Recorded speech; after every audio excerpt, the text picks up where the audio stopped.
All right, it's rock and roll. Sleiman and Sal podcast, episode 6, round 7. Is that right, Sleiman? Are we in round 7? No, we're in round 9.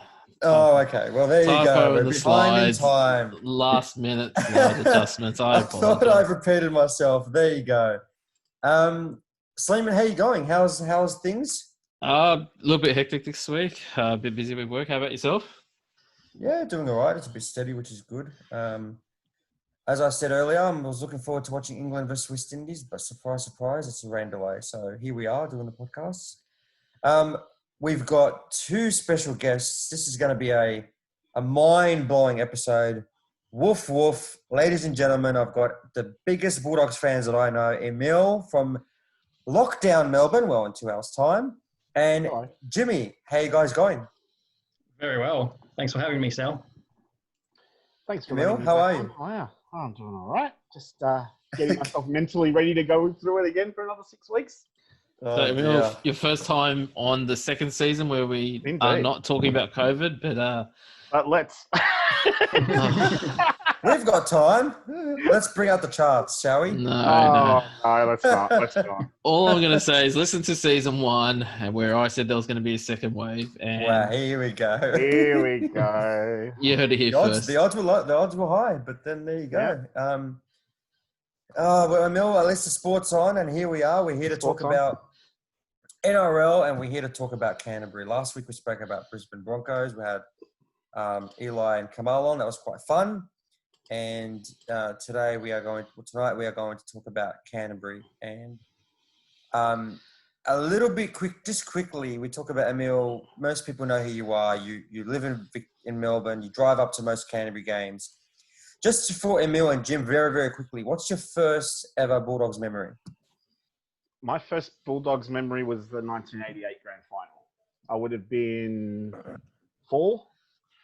But that was the first football memory that I have watching the 88 grand final. I didn't really get into footy properly till 91, 92. And then I went to my first game in 93. I finally convinced Dad to take me. And from there, it was hooked. And where was that? Was that at Belmore? That was at Belmore. That was that multicultural day against Parramatta. They got the record crowd at Belmore. Yeah. Lovely. And Jim, what's your first Bulldogs memory? Mine was also against Parramatta, but it was actually the 1998 finals game to get into the grand final. Oh, what a game to I was start there with my dad watching the game, and, Dad was tapping me on the shoulder saying, let's go, we've got to get out. And, it was packed in there with people. So Dad was just thinking, let's avoid the traffic and stuff. So let's go. But I was like, 5 minutes. And then we scored again, and then coming back to win the game. So Amazing. That scrum. Sleiman, what about you? What's your first Bulldogs memory, if you remember? As a kid, probably the 94 Canberra loss in the grand final. Oh. And followed by the Bulldogs win in Manly because we're underdogs. But the one that really got to me the most, so I was in year 6 in 98 when we made that magic run. I remember going to Belmore at the time for the last home game against Melbourne where it was pissing down rain. And What a Craig night. Colomounce scored off a grubber. He swam the last 5 meters. It was amazing. It was amazing. But then that 98 grand final loss still haunts me till today. I've recorded it on video. I remember Eli always asking for a copy of it back when we were in high school. Honestly, at halftime, we were up like 14-12. I was cheering, miracles can happen. And then we just got absolutely hammered. And, fugs don't cry. But there was a fug tear coming down the cheeks. I've got a story about that game. I recorded it too. I recorded it as I was watching live. There was a try that Brisbane got given where he didn't actually get the ball down in the first half. You can see the point where I bashed the top of the Foxtel box because the entire recording goes out at that point. So you see the put down, you see the ball not getting put down, and then you just see static for about 2 seconds. I think that was the Kevin Campion or There the you Tony go. Carroll try from the grubber. Tony Carroll, yeah. Yeah, fantastic. There you go. For me, 98 grand final was my first memory. I was 9. And I remember driving through Belmore, putting the streamer on our Mitsubishi Nimbus and feeling, oh my God, we're now part of this. Yeah. And obviously losing. My first game, and I was quite late to it because the old man was not a fan of rugby league. 2002 was it? It was Sharks and Canterbury. Luke Hutton scoring in the corner. That was my first memory. So I thank my brother-in-law for that. So Sleiman, I'll leave it to you for the first discussion, which is going to be quite heated. Well, unfortunately, there will be a lot of people tuning out for this podcast, but we need a vent. It's all basically Bulldogs, and I definitely purposely put the word long in there as a pun. Long season ahead for the Bulldogs. We had Adam Elliott showing some long packages last week. Mate. No, I get it. I'm pretty slow tonight. The man is blessed. What can we say? Canterbury have won one game this year. We're going into round 9. I'll let Emile start off. Emile, I know you're raging. Look, it breaks my Emile, heart. this is your chance, brother. It breaks my heart. Not only am I not allowed to go to games because I'm Victorian, this is what we're getting served up this year. We came into this year with a bit of hope. Our last 10 games last year would have been, the best way to describe it would be extremely encouraging. The trend was looking up. We were looking promising to at least give it some sort of shot at a final spot this year. The crap that we've been served up this year has been not good enough. And it's not through lack of effort. It's not through a complete lack of talent. We don't have a great list. We have a decent list, but our roster isn't being used to its potential.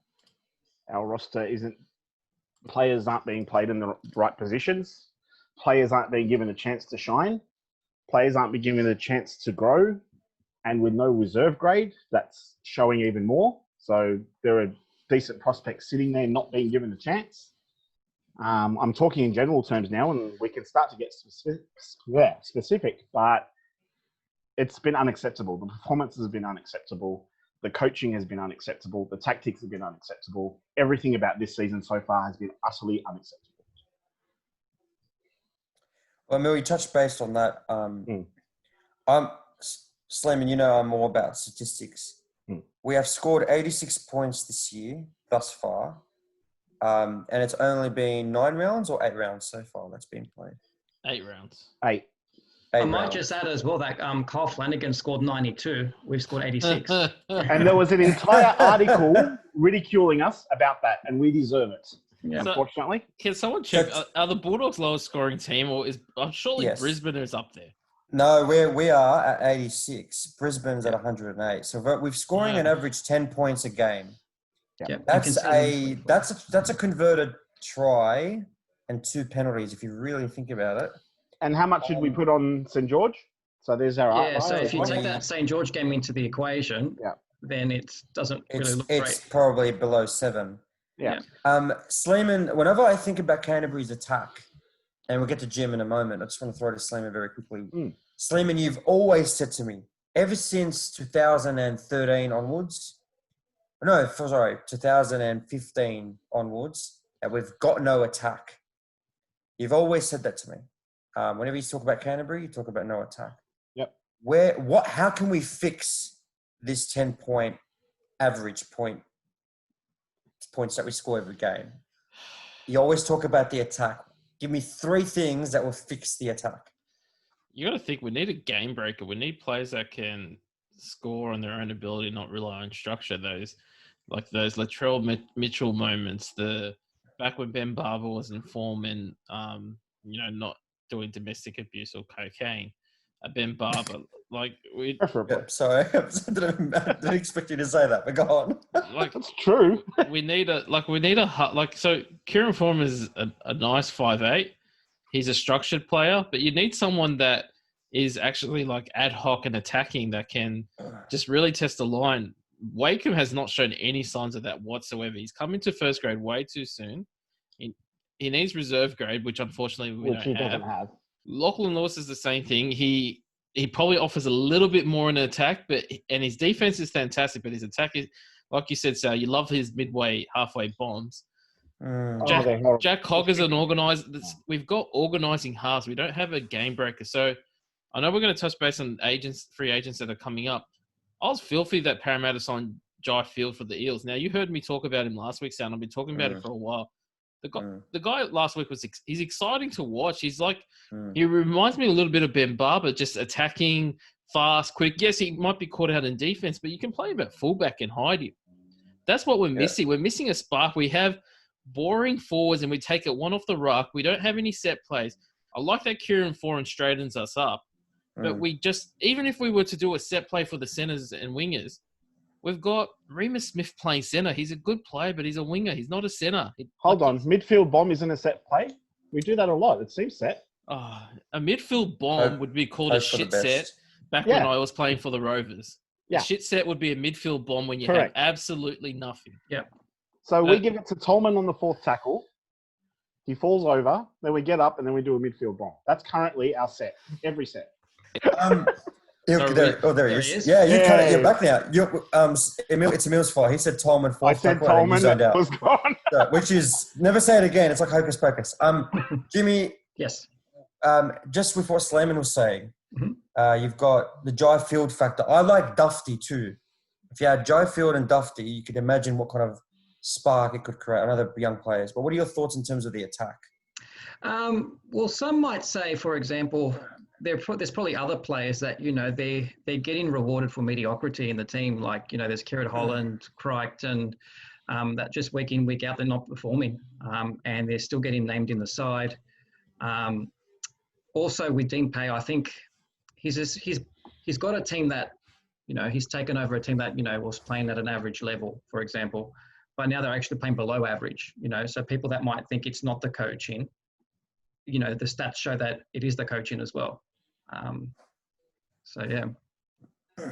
Yeah, well, we need to talk about these players being played out of position. We've got Meaney, who is a fullback, and he's only excelled at fullback for us. He's now getting selected consistently at wing. We've got DWZ, who gets moved every single week. He hasn't played the same position for 2 weeks in a row, but now he's decided he's a fullback when he's probably, unfortunately, the most nervous under the high ball. Yeah. And I've noticed a few errors creeping into his game as well, so I think it's the confidence with him. He doesn't know where he's going to play. He doesn't know where he's going to play week on week. Yeah. And so the game that impressed me from DWZ was the first time that they moved Hopper back into fullback. And as much as I love Hopper as a security, I like him at center because he's a security blanket. He's reliable on defense. He plays better for us at fullback. He actually, because he can ball play at fullback. You need a ball playing. DWZ's not a ball playing fullback. No. The good thing when he was on the wing was a bit fired up because it was a demotion to the wing, and he just was taking he was doing a David Loffman-Loma, just taking the first hit up after the kick. As long as he does that, and he was good. He looked like a confident player.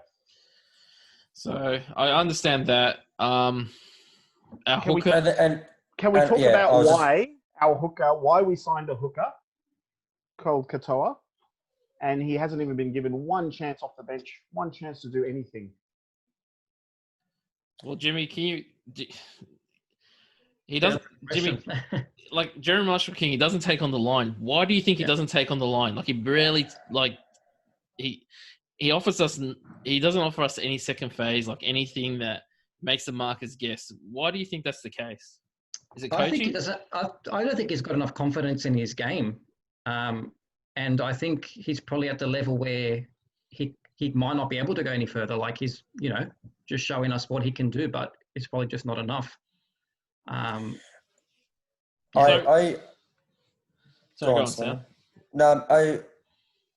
the last time we had a decent line? I mean, Ennis? Yeah, Ennis. We had Ennis and Damien Cook. Just remember that. Yeah. Yeah, well, that falls on Hasler. He wasn't required. Yep. Yeah, that falls on Hasler. What drives me mad right now is thinking about the last year.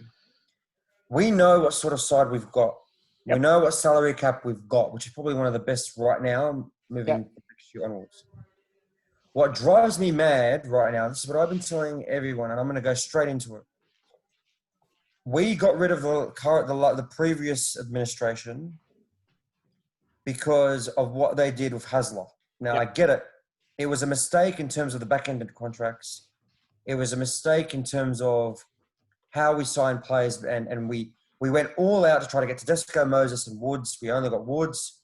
Then Hasler started letting players go, and then we had to get rid of him, and it was all screw up.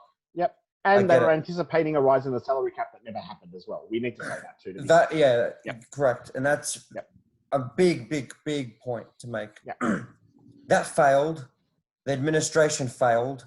Yep. And then now the members decided, no disrespect to members because we're all members here, is the voting process was based on emotion. It was based on culture. It was based, and you guys always know, I'll say these words, culture and the passion and about the old dogs of war. And the dogs of war and the passion, the culture, the old school mentality. Let's bring in the 80s.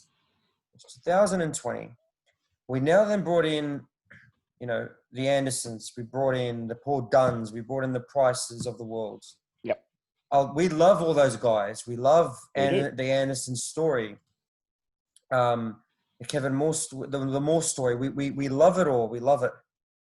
And it's screwed us. You don't pick me an organization right now that makes decisions based on those couple of things I've just mentioned about we want the dogs of war, we want the culture, we want the passion, what have you. They'll be shut down. Any organization that brings in an old dog to come in and put in their 2 cents typically fails because they're not adapting to the current modernized processing units that you put in place in order to inject governance. Okay. Now we're in a situation where we signed paid. I know that was fell on the previous administration. It should have been clear, in my opinion. Yep. Now in a situation where we don't have any players that want to come to our club. We couldn't even get Josh Reynolds, probably tried. And then we went after Goodwin and couldn't even get him. If I'm a high-profile player, and I'm going to give you a couple of names, if I'm Harry Grant, or if I'm Billy Walters, or if I'm Jai Field, or if I'm Dufty, or if I'm Sailor, would I go to Canterbury? Probably not. And because it's not enticing, the appetite for me to grow is not there to become an Origin player or to become a high school player where my value will go up. Why would you invest in a property in a shit area, excuse my language, when you can go to a better area and it rises up in value? So I'm jumping on the side. But anyway, that's where I feel where we've got an issue with. I'm disagreeing with you on. So there's 2 points. I agree. The first point about players wanting to sign. You look at our signings for this year. We had Joe Stimson. We had Dean Britt. Yep. Is that it? And Katoa, who never gets the game. And Katoa. Yeah, Katoa. That's who we signed this year. Mm-hmm. Yeah. So I agree. We struggled to get signings, but Sal, you made a point about no profile player will want to join the Bulldogs. I actually think a Tristan Sailor, a Jai Field, those type of players that are Sailor's not even getting a run in first grade. A Jason Saab, they're not getting runs at first grade. Those type of players will come to Canterbury because they're like, we need it's a rubbish lineup. Let me have the opportunity to shine. Okay. Sorry, just quickly. Yeah. I meant in terms of that, and I agree with you, Sleiman. I meant if there were more than one club going after that player, would Canterbury be more the enticing option? So let's say if there was Tigers and Titans there, would Canterbury lead? Unless, forget about paying overs. That's what I meant. So, anyway, I think we need to move because we're talking about players, and I really want to touch on this because I've got Sal's top 5 list. There's a few players that I think you've missed off this, Sal. So, it'll be interesting to see everyone else's feedback, and I'll probably shout some names out and have you boys say yay or nay to them. Well, this is Sal's top 5. Sal, you take it away. Number 5. Oh, what a photo. Yeah, so before we get into that, Sleiman, I looked at positions. So I looked at positions which could potentially cause this, create this impact that you mentioned earlier. So I went Alex Johnson. I like him because he can play fullback and wing. I think he's got a lot more. He's got potential. He's a very good player, and I think we need that. If Hopper goes down, you put Alex at the back, you're in a good spot. And I think an important thing that you guys were touching base before, he can sniff a try.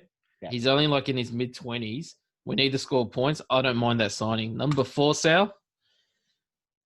Yep. Look, obviously we need a hooker, so that's why I looked at the hookers that were available. Mm-hmm. The only 2 that came to mind were Nathan Peets and Reid Mahoney. Nathan Peets is injury prone, but I like his style. I was about to ask Jimmy and Emile, do you think Peets is a bit past his... I like him. I think he's He's a solid player. The switch from Para to Gold Coast, I think, when he was at Para, kind of made it more of a name for himself there. Yeah. And the injury prone that was brought up as well. The injury thing is a thing. He was in contention for Origin too at one stage. He was, but Gold Coast is where he played Origin. I goes to thought. die. So you know. Did That's he right. not? He Did he played not 80 play? minutes. Well, didn't he play 80 minutes for one Origin game from memory? Well, you know what? Surprisingly, the guy turns 30 at the end of the year. 28 to 30 is your prime. You dwindle a little bit after that. He might have something to offer for a couple of years. Yeah. And yes, he played for New South Wales in 2017, 3 games. Reid Mahoney, I'd love to sign him as well. Number 3, Sal, you have... Oh, jeez. Okay. Talk about injury prone. Yeah. Yeah, look, I'm a fan of Connor because of one thing, right? I like Connor for one thing only. Off the bench, he comes on, he stirs the pot. If you had a Jeremy Marshall-King still there, let's say we were stuck with him. We seem to be. Let's say we were stuck with him. Or you had an average hooker. Let's say we had McCulloch when there was rumours coming in. Connor Watson comes in the last 20 minutes and cause havoc. That's the only reason why I've got him in there. He can also play 6. He can play pretty much anywhere. I would actually, I give you crap only because he's injury prone, but I do like him as a 5'8" that if Foreign is re-signed by the Bulldogs and he's the leader around the ballpark, this guy just can go ad hoc. He just runs holes. That's the type I like of his player attitude. He could be let off the leash. I like his attitude. He's got that utility role as well. So yeah, that's right, Jimmy. Mind you, this is not in any particular order. Oh, don't you say that. I asked you to put it into this order. No, I swear.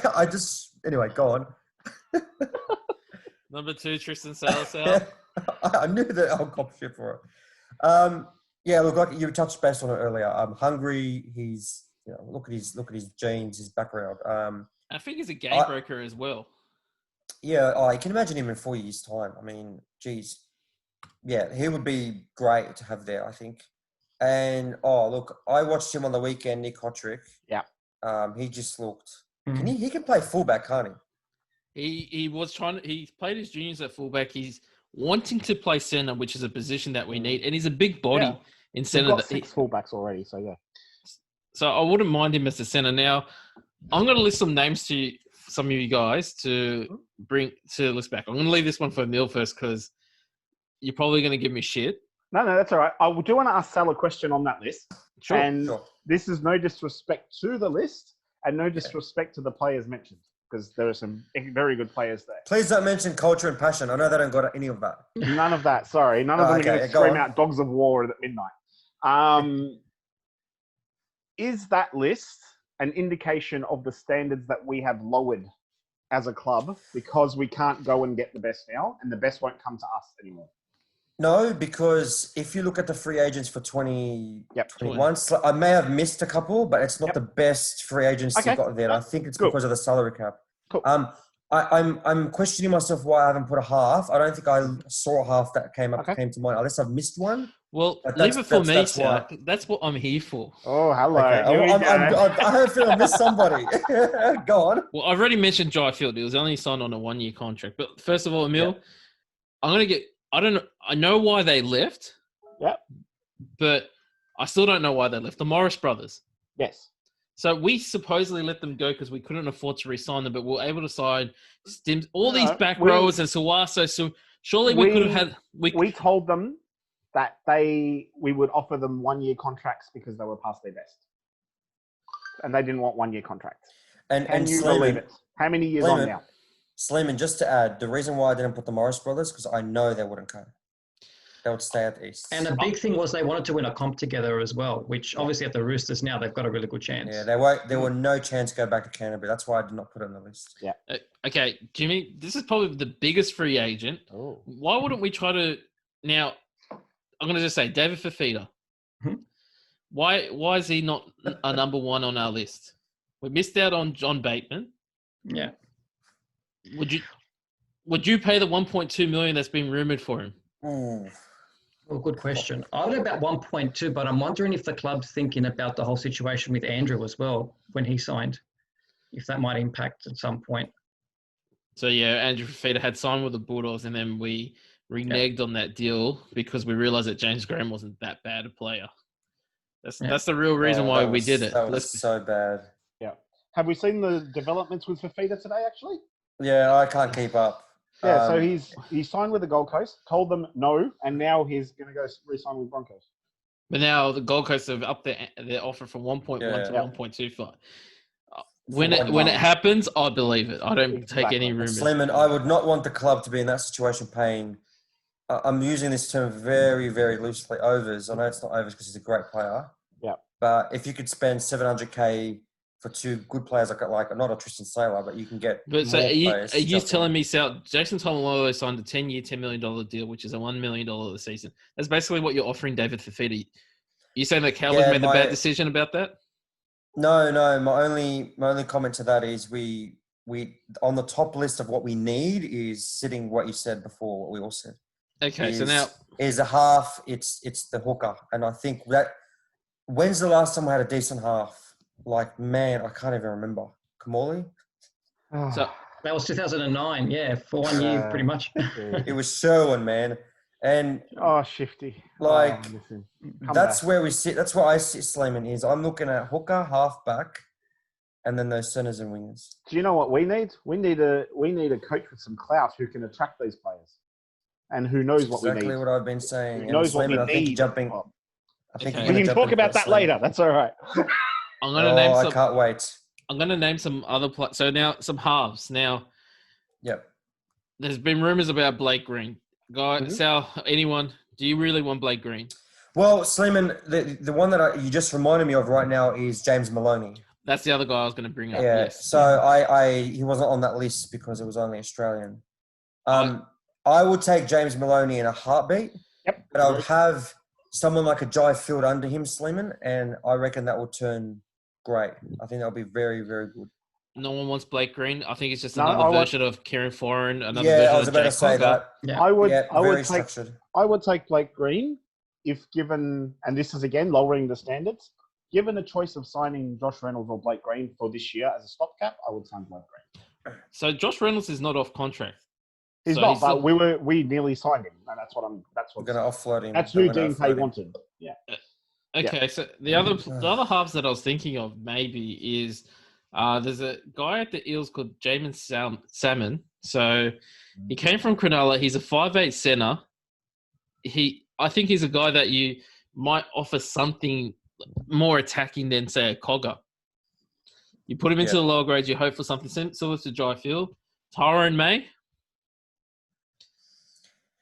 Who was that Penrith half, Sleiman, that came last year at the end, and he was really good. He was quite quick. I think he had the headgear. That might have been he played 1 or 2 games at the end of last year. He looked good. But Tyrone May... I'm going to say... No. I wouldn't say no to May, to be honest. What about Adam Kerrigan from the Warriors? Oh, there's one. Not bad. I never thought of that. Got a very good kicking game on him. He does. Yeah. And again, under good coaching, he could be good. And that's where we worry. Okay, I'm gonna talk about front rows now. I know it's not a need, but so let's be honest. Yeah, Dylan Knapp has been very disappointing in his season and a half at the Bulldogs. He has been lazy. So I'm really hoping Luke Thompson puts a rocket up him. Yeah. So we've got Aiden Tolman coming off contract, and given his age, I don't think we would re-sign him. We've got Sawasa Sue coming off contract as well. That's another front row. I'm going to list you 3 front rowers to maybe hopefully give competition to Napa, and maybe he either plays very well and we keep him, or we don't re-sign him after the next season. Yep. Jesse Bromwich is off contract. Get him. Do it now. I'll do the paperwork. I'll drive him up. Sign it. You can't. You can drive me up now. You've got 3 hours. And I'll get turned around.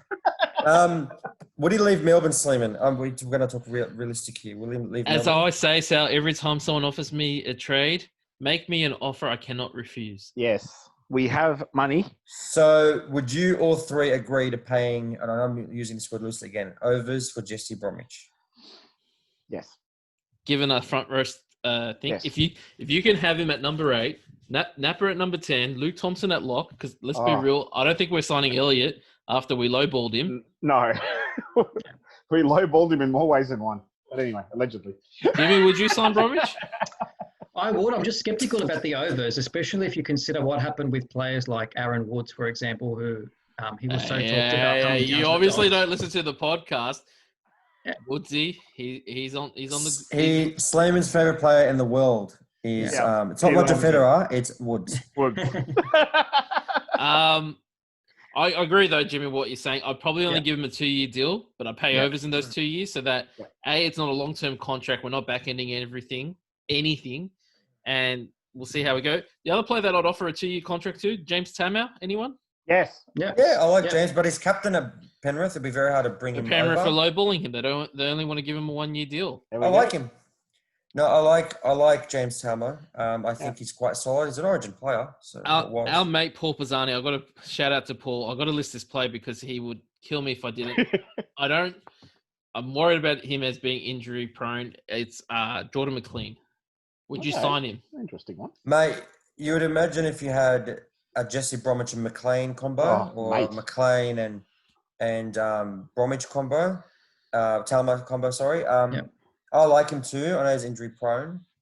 But you need Slim, what I like about your list is that you've got Bromwich, Talmo, and McLean. They all got similar shapes. I like that sort of.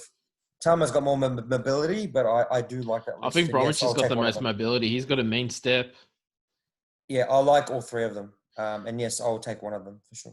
Okay, I'm going to list some hookers for you guys. All right. So Sal mentioned Pete's. Whoa. Careful. Okay, dummy half, sorry. Sal mentioned Pete's and who was the other bloke? Reid Mahoney. Let's be honest, Reid Mahoney, we're not going to get him.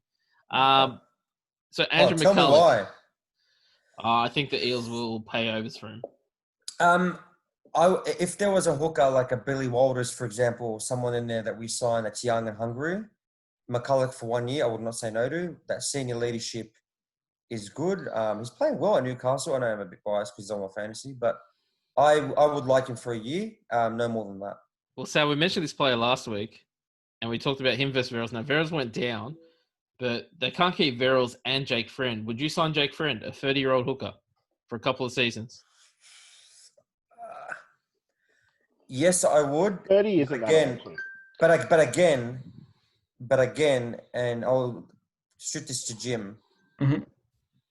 Would you sign Friend if you had a backup hooker? But if we had no backup hooker, like a young talent, would you take Friend?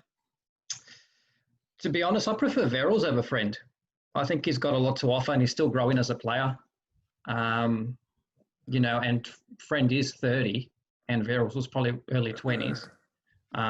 Played a big part in the Rooster squad last year when Friend was injured. So, Well, can I just jump in on that, Jim? Is if we look at our squad now, and I know Emile is going to bash his face against the wall when I say this. Please. Jeremy Marshall-King goes down. Holland goes to hooker. Jack Hogger goes to hooker.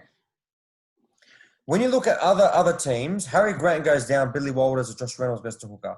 Cameron Smith goes down, you've got Brandon Smith that goes to hooker. I can keep going for every single club. Yeah. We've got a centre winger that goes to hooker. We've got a halfback that goes to hooker. I know the Ben Hunt transition. And Tolman next too. Yeah. Tolman will go at 9. That's if all we lose as well. Players just playing out of position. They're not sure where they're going to be. No. Everyone's just everywhere pretty much at the moment. It's ridiculous. It's absolutely ridiculous.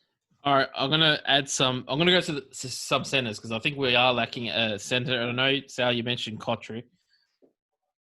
I'm going to mention, so Paul Mamarowski, he's at the Storm. He was at the Tigers. I thought he played well at the Tigers. They're saying that he's off contract. Would you guys, I wouldn't mind him as a center. Sleiman, I actually had him in my list. And a goal kicker. Sleiman, I had him in my list, but I put, because Kotrick was there, I replaced him. Yes, for sure. And a sneaky player that I don't think you guys may have seen a lot of, but I've seen a lot of him play New South Wales Cup as well as he played a bit of first grade last year when I think BJ Leilua was injured. Is a guy from the Raiders called Sebastian Chris. He's a bulky center, like he's carrying a bit of muscle or weight, whatever. He's got he reminds me actually of Naden that plays for Penrith. Okay. He's just he's a solid center, and I think he would do well for us in defense and in attack. He's not a game breaker. He's not going to be someone that, you give the ball one-on-one and you hope that he scores some points. But I think he's that good, solid center, like a Jared Croker. An early Jared Croker when he wasn't so much that attacking focal point. Now Jared Croker is an established player. Yeah, I think he would be a steal. I think we wouldn't have to pay overs for him. I think he'd be looking for the opportunity to play center, and I think it would be silly not to offer him. I'm going to name 2 wingers. Corey Oates, would we give him a crack even though he's having a dismal season at the Broncos? I think a change for Corey Oates is what he needs. Yeah. And yes, I would. He can play second row as well. And to be fair, just about everyone's having a dismal season at the Broncos, so it's probably a point, Jimmy. That plays a big part as well. So, and the other sorry, Emile, what were you going to say? No, I was just going to say they have their own issues with coaching and game plans as well. So, change is as good as a holiday. And the other player that I was going to... So, the Bulldogs had almost signed him and then he re-signed with the Sharks, and we've got his namesake at Penrith. Sione Katoa is off contract. The other Katoa, yes. He's off contract for the Sharks. I think we don't need wingers, but I think he'd be a good winger for us. Yeah, I think his tackle busts is quite good.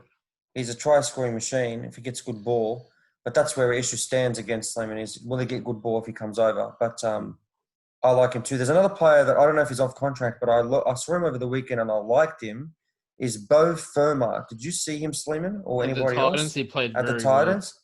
He came off the bench, I think. He played second row, but he's playing center this week. He looked good. There was something about him that I just – he looked great. I can't judge him after one game, but if you're going after one game, he looked great.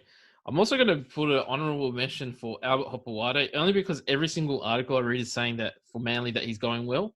Maybe the William and Albert connection. I don't know. I don't even know what position Albert plays, if he's a back row or a centre. Where is Jamil Hopewade? Isn't he a good player too? He's at the Broncos. He can't crack first grade at the moment. He started off the first couple of games.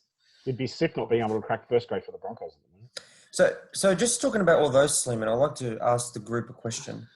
When's the last time we had a significant signing that we were all like, this is a game changer? Well, Thompson, potentially. I was going to say aside from Thompson. I was going to say Aaron Woods. Yeah. I really, I can't think of one aside from Luke Thompson right now. Going back, Hopewade is probably it, or foreign, but...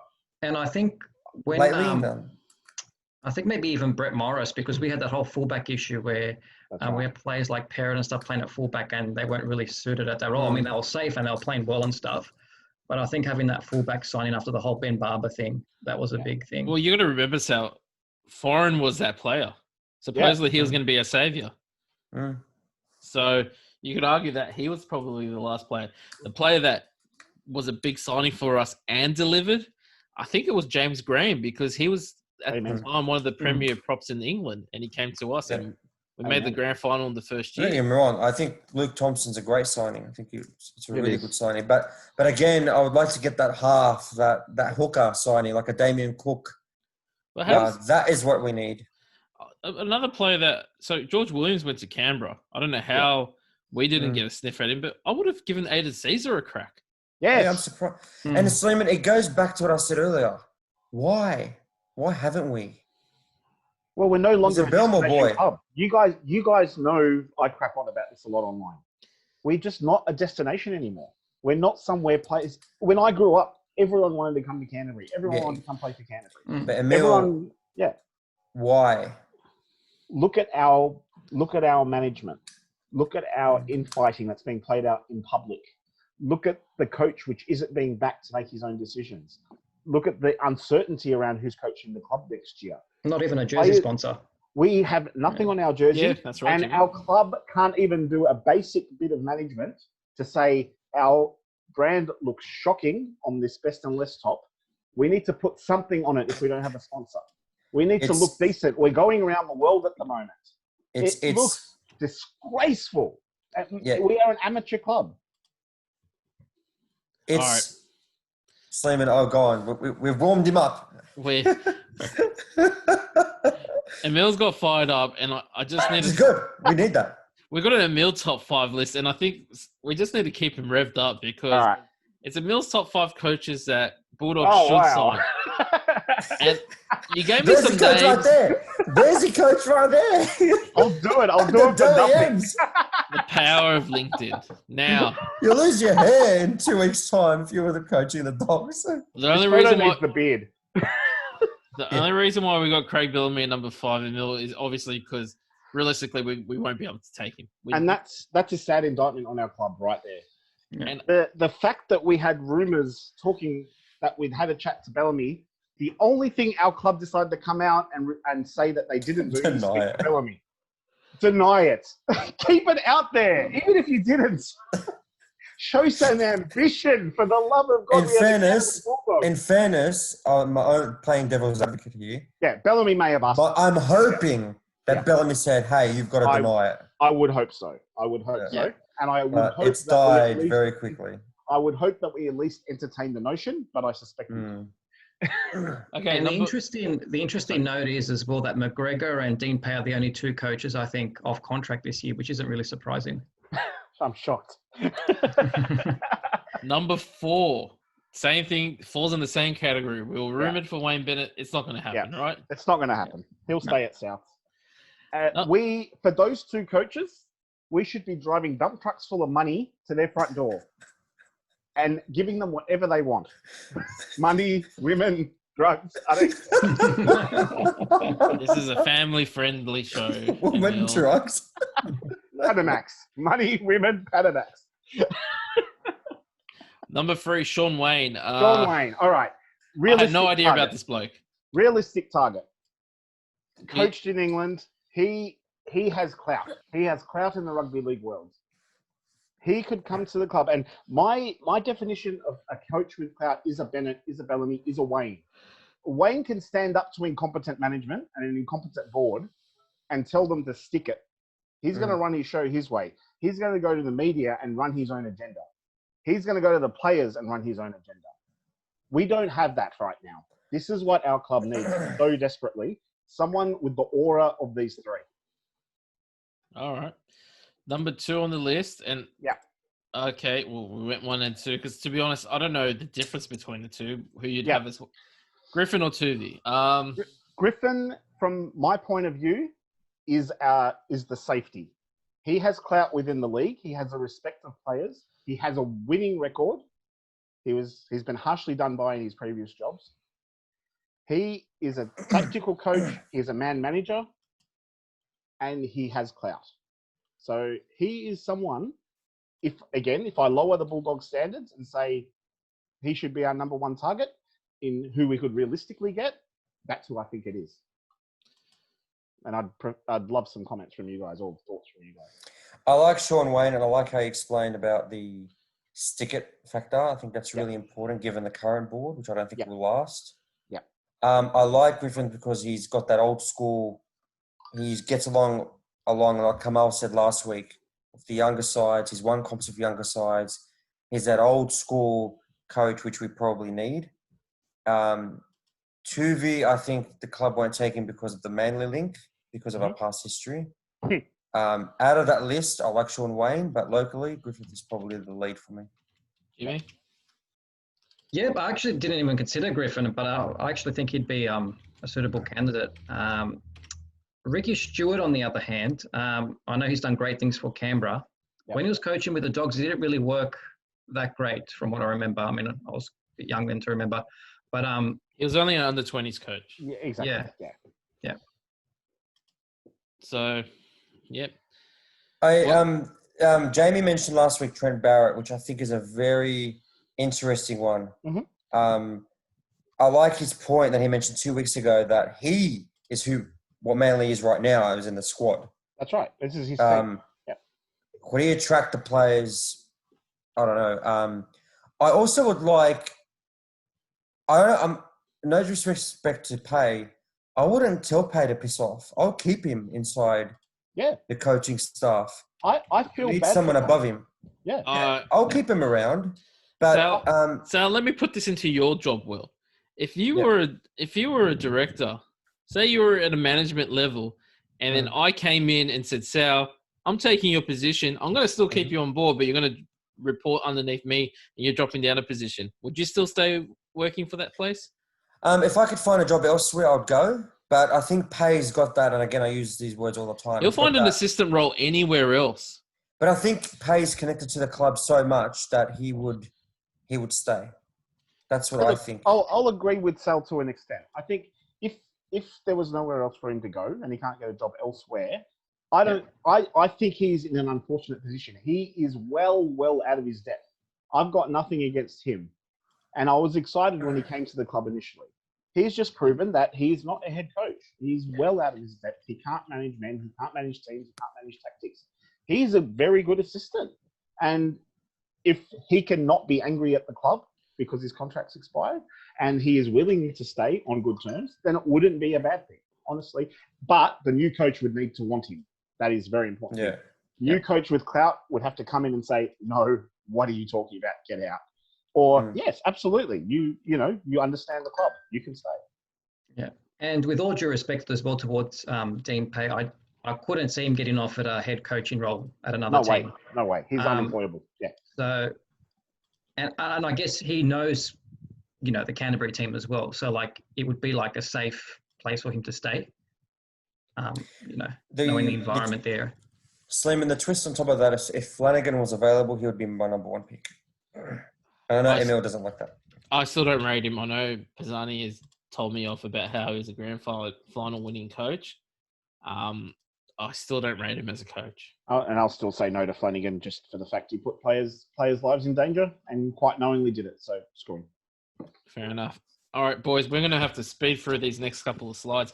Let's talk about the matchup this week, the Bulldogs and the Broncos. I've got this as the game for loser wins the spoon. I think whoever loses is guaranteed the spoon. I think that's fair. The Bulldogs are outsiders at $2.35. Yeah. I'm a bit shocked about that because I think the only team going worse than the Bulldogs is the Broncos. We're going to play them into so much form, it's going to be funny. I'm going to cry. I think the Broncos are going to play us into form. Sal? I think we win. Okay. Yeah. Jimmy? What I saw last week was speed to the line. I saw something different. There was just that courage, and I think we'll just get there. Broncos in big problems, man. Jimmy? I think having players like Hopewadi and Elliott out, it's a big loss, especially Elliott. I think he's done pretty well this season, despite, the team not going very well. I'm going to say maybe Dogs by 4. But I don't think it's going to be a very entertaining contest to watch. I think we'll all agree on that one. So I'll tell you my view on this game based on what I saw last week and what I've seen this season. I see a Broncos team that is desperately looking to prove a point next week. They're going to see this opportunity. They're going to seize this opportunity because, and again, I'm going to get into slag mode. Our club is now accepting of these crap performances. It's patting them on the head and going, "Oh, that was a good effort last week. It wasn't so bad." Emile, why aren't we all over the media? And why isn't Pay got that pressure on him and the ball? I would love to know. Quiet. I would love to know it. The Broncos are hurting. They are angry. They're going to run into brick walls because they have a winning culture, and they care about winning. They're going to come out and kill us, if I'm honest. And I hope I'm wrong, and I'm more than happy to come on here next week. Emile, we've said this for the last 2 weeks. Against the Titans, we thought that was going to happen. It didn't happen. Yeah. And against the Warriors, it didn't happen. The Warriors didn't have Roger Tuivasa-Sheck. That was amazing, and I put all my money on the Warriors, and I won very, very well. Gamble responsibly. Sorry. Maybe I should be playing this sound in the background just for you, Emile. Hopefully you guys can hear it.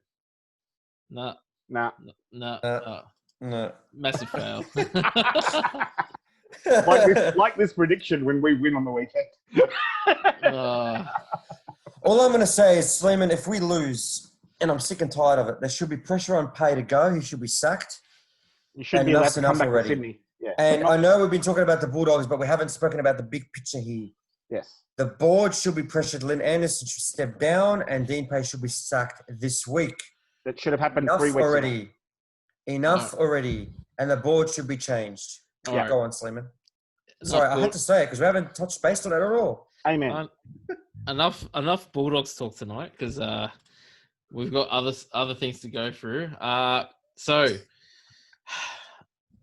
the teams that impressed me from the last round. So I put the Melbourne Storm. I think we've been blessed as fans, not as Bulldogs fans, but as fans to have the Roosters and Para game we thought that one of the games of the season. Last week, the Parramatta-Canberra game was fantastic to watch. I thought this was the best game of the year. Yeah. Gents. That was amazing. It was great. It was amazing.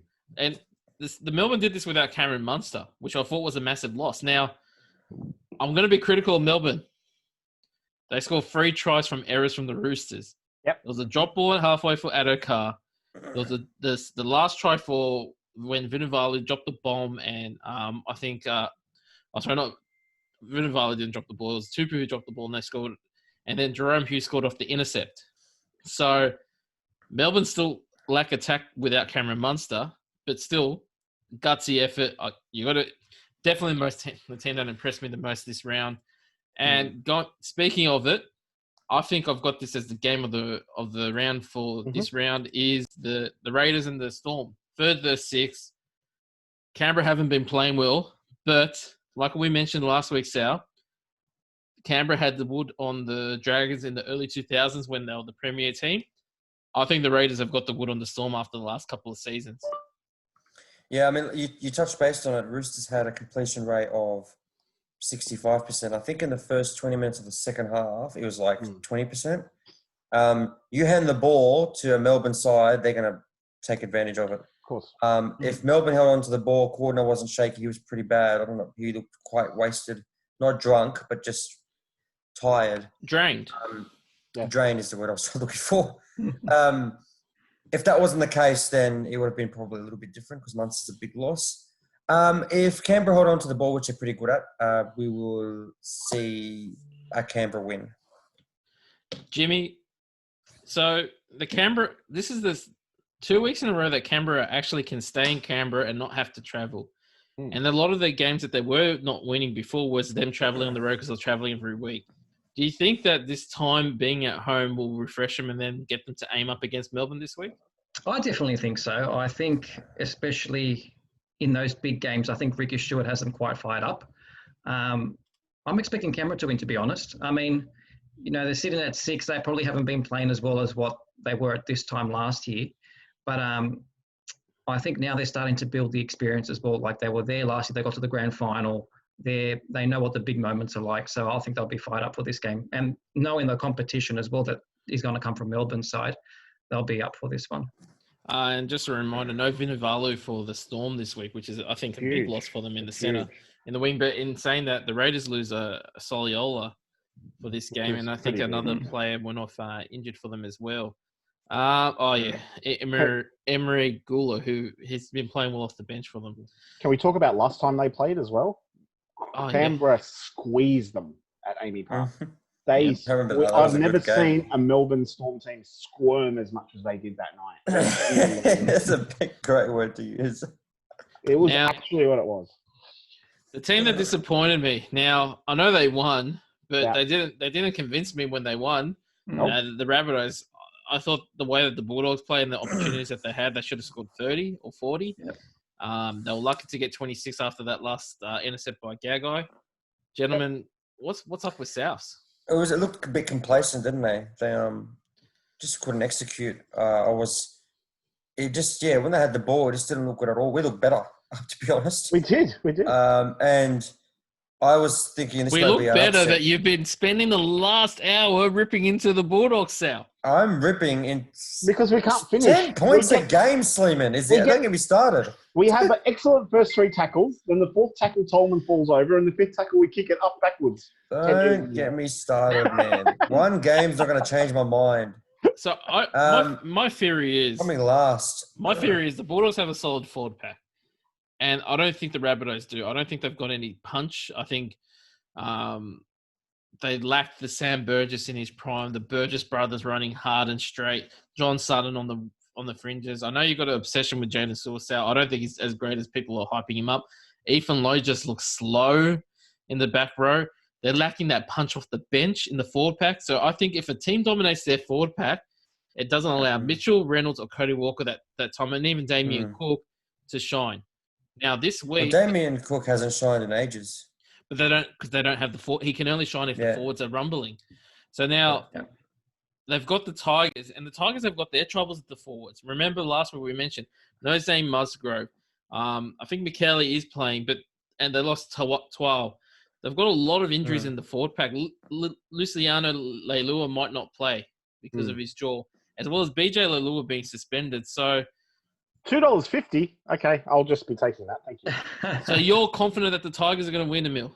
I'll take the $2.50. Sleiman, I think a Wayne Bennett side after a win, a filthy win like that will pounce. Jimmy? And I just wanted to add too, last week against Sal, I thought those first few minutes when we copped a try straight away, I thought we're going to be in for a long night. And I was actually surprised how much they slackened off. And having said that, I think if we actually persisted and played well, we actually could have beaten Sal's last week and we could have won against Cronulla as well. Fair call.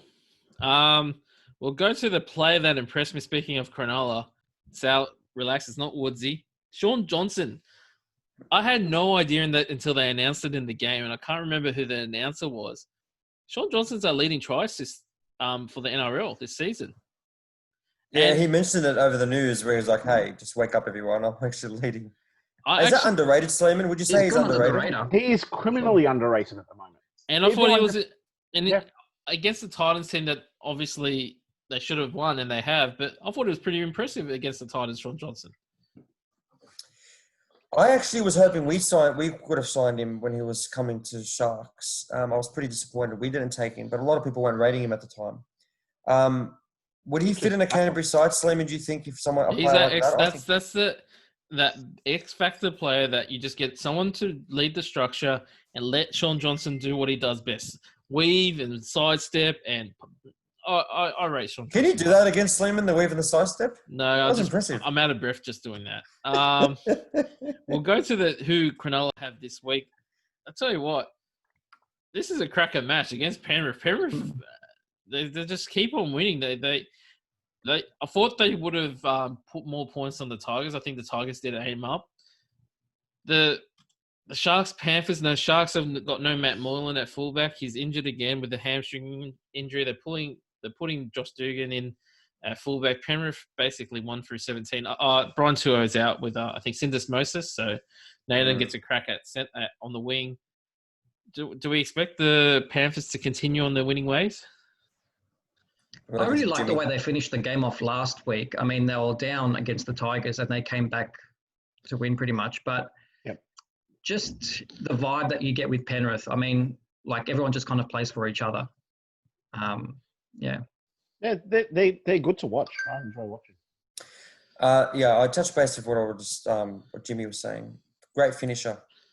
They just keep going. They play the 80 minutes. How they play it, they play it overall. I like them. All right. The dark horse. That dark horse. Well, a second, but you know what? You're fair enough. They haven't been getting enough accolades that they should be getting. The player that disappointed. I don't want to kick a dog while he's down. I'm not calling Adam for no blame. Dog, sorry. The comments that he said, unacceptable. No matter the heat of the moment, I understand his frustration. I thought that the refereeing was terrible, and I think the video referee should be sacked. I understand his frustration, but the words that he used was not acceptable. So that's the player that disappointed me. I think he's been one of the form front rowers, and it's a shame that he's getting suspended. But I think I know he's been remorseful. I know people criticized his first apology, saying that they didn't think that it was good enough. I know his latest apology, so don't want to kick him while he's down. But he's the player that disappointed. Unfortunately, a close second is BJ Leilua. The high tackle at the end of the game. Jeez, that was cheap. Was it Warren Ryan that went off on the commentator for Fox Sports that blew up and said that Tigers should release him after his suspension? I wouldn't go that far, but geez, it was a boneheaded play. And so this was reasons why I didn't think the Bulldogs should have signed Leilua, and thank God we didn't sign him. I was listening to 2SM last night, yesterday afternoon, late afternoon, early evening, and this guy came up and he raised a good point. He said, if someone on the street did a high tackle like that out of nowhere, what would happen? It's called a king hit. And It was a king Yeah. hit. That's exactly what it yeah, was. and BJ just he blows up. When he's on, and I think he can play well. But man, he just doesn't stop. He just all his teammates stop, and he just kept going. He just didn't accept it. I did not like when Cody Walker was it trying to. Well, which player? So it wasn't Cody Walker. Which player was trying to check up on his Appy Coruscant. Coruscant? What did I say, Walker? And Coruscant was like, "I'm sorry," and Lalo comes in and brushes him off. It's just unacceptable. Well, it wasn't even apologizing to BJ. It was trying to apologize to Luciano. There was no malice in the tackle, and Yeah, Luciano.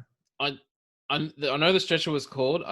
Thankfully, his health was okay, but I was screaming at my mate's house last week. I think Luciano Leilua deserves an Academy Award. I think he already had the penalty. You need a stretcher for a suspected broken jaw. That is rubbish. He was able to walk it off. He's going to be playing this week. Are you kidding me? Don't need your jaw to walk. He didn't have any neck issues. If it was a neck issue, fair enough. Of course you want to walk the thing. Do you think Sleiman is just young and he just got terrified? There was nothing in the hit. There was nothing in it. There was no swinging or anything. It just tapped him. Yeah. Unless he's made out of glass. Academy Award. Award. Was he concussed? No. He milked it. Can we just do one podcast if Sleiman goes off for 60 minutes straight? Is there a slight grind Sleiman's gears? Absolutely. Yeah, I was a bit surprised. I was like, why is he getting it? Anyway. Why are Manly always favourites? This is the game that I say all on the line. I think the Dragons can win this game. I haven't been impressed with Manly.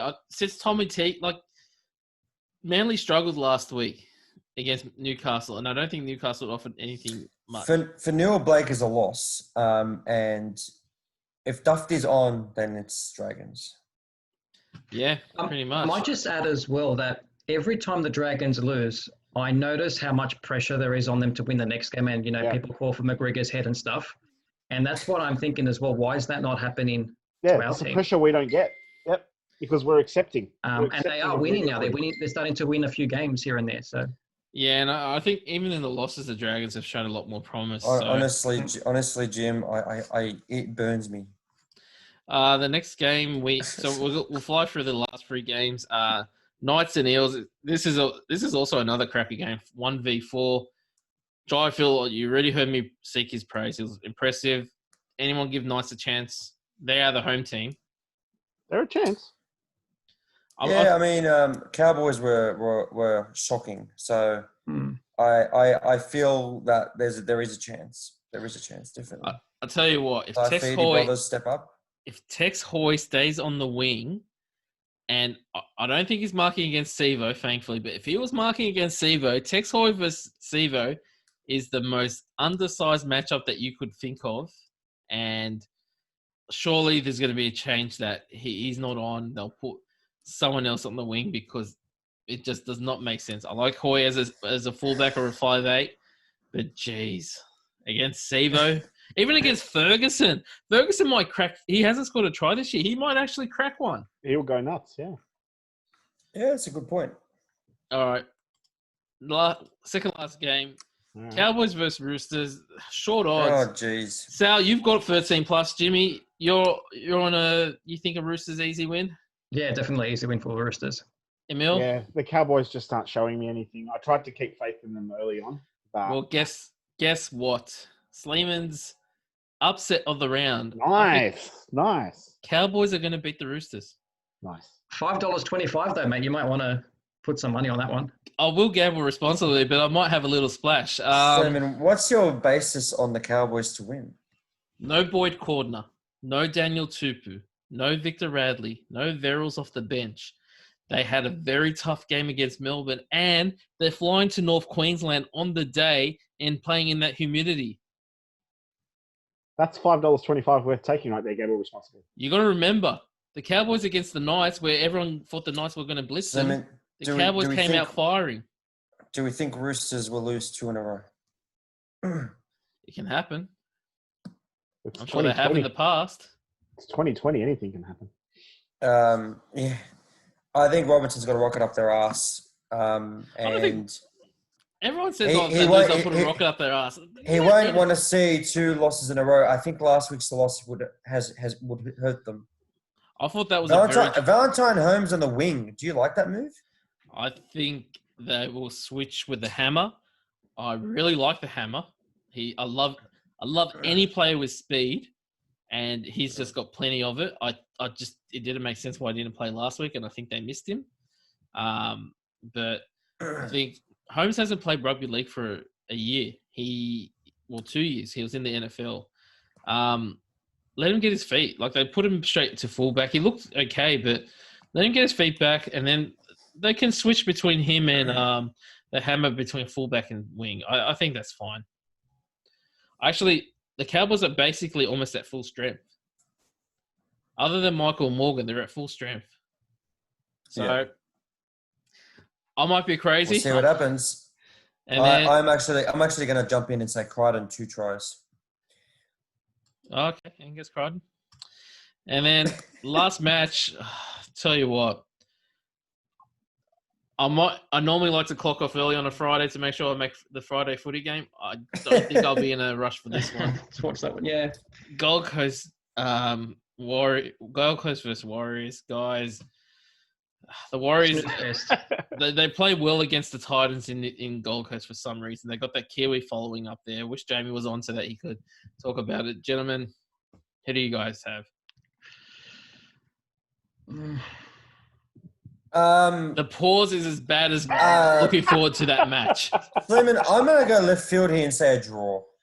Nice. Nil all. Nil.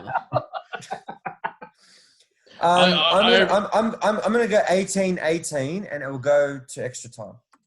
And just for the record, I do appreciate the Warriors for staying in the country and everything like that, but they are painful to watch.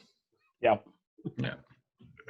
There's nothing that excites me about him. Other than actually Roger Tuivasa-Sheck. I think he's an exciting player, but the footy, the brand of football that they play is, yeah. Jimmy, help me out. I've got Sleiman. I think the win against Broncos last week will help them. And Roger both these teams have beaten the Broncos in the last 2 weeks. I've got nothing to say. It's probably the first season where I can think that the bottom 5 teams are literally the bottom. Like, yeah, you've got the they Warriors, are the you've pits. got the Titans, you've got Brisbane, you've got us, and you've got the Dragons. The spoon's pretty much up for grabs. I mean, I know it could probably go either to us or the Broncos, but literally, like, there are 5 teams that are just, boring to watch. Let's be honest. True. They're horrible teams. Yep. Well, gentlemen, thankfully that's the end of the games of the week and the slides. I appreciate you all joining in. It's a late one. I need to go to bed. Thank you all again, Sal. Thank you very much, Sleiman and gentlemen, and we'll see you guys next week. Thanks for having us on. Thanks, boys. Have a good night.